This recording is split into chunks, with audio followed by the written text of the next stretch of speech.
blurg.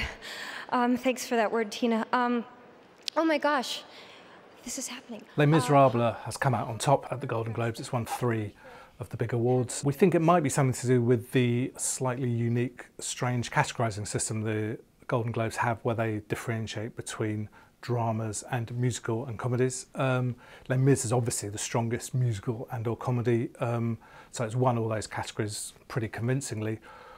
When it comes to the Oscars, it'll be pitted against Argo, Lincoln, in a sort of straight fight. Whether it'll come out on top against those, that remains to be seen. At the end of the day should be nothing but trouble.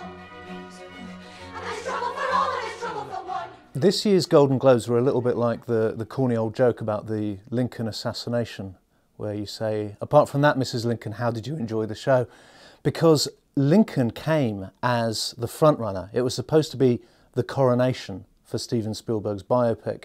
And in the end, it was effectively shot down, dead. It came away with just 1 award for Daniel Day-Lewis, Best Actor. But its thunder was very much stolen by Les Misérables, and particularly by Argo. Aliens and robots? Yes, sir. There are only bad options. It's about finding the best one. For my money, the best drama of this year's Golden Globes wasn't to be found in any of the films. It was actually to be found in Jodie Foster's kind of extraordinary acceptance speech on winning the Cecil B. DeMille Award. Those very quaint days when a fragile young girl would open up to trusted friends and family, co-workers, and then gradually, proudly to everyone who knew her, to everyone she actually met. But now, apparently, I'm told that every celebrity is expected to honor the details of their private life with a press conference, a fragrance, and a primetime reality show. It was like a 3-act movie in itself. It went from her being visibly nervous to a kind of declaration of her sexuality that was not so much a public coming out as a defence of being a private person and keeping some things private and how important that is, to a final act that was almost like her leaving the stage. It was like a final bow. It was a swan song. But it will be my writing on the wall. Jodie Foster was here. I still am. And I want to be seen, to be understood deeply, and to be not so very lonely. For me, the most shocking and the most brave moment came near the end when she came out as being lonely. She said, I hope not to be so very lonely anymore.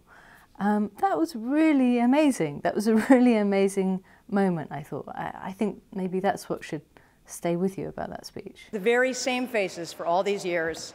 Lifers, my family of friends here tonight and at home, and of course, Mel Gibson. You know you saved me too. It did make me think that maybe that's the new Hollywood taboo, that in the liberal, tolerant confines of 21st century Hollywood, to say you're gay is fine, but to say you're friends with Mel Gibson, that's quite the matzo ball to leave hanging out there. The beautiful Anne Hathaway is here tonight.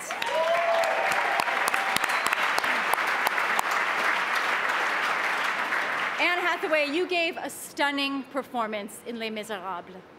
I have not seen someone so totally alone and abandoned like that since you were on stage with James Franco at the Oscars. After 3 years of Ricky Gervais playing with fire and slagging off the Hollywood Foreign Press Association, this year you had Tina Fey and Amy Poehler presenting the Golden Globes, and they turned down the heat a little bit, but not much. I think the key thing that they did that Ricky didn't is they didn't attack the organisation itself. They went after individuals. It's getting sloppy in here, everybody. Look how drunk Glenn Close is. Implying that being married to James Cameron for 3 years is akin to torture, or calling Tarantino a sexual nightmare. These are big people to go after, but they did it in a brave way, and they did it, importantly, in a way that doesn't bite the hand that feeds. And the award goes to Daniel Day-Lewis.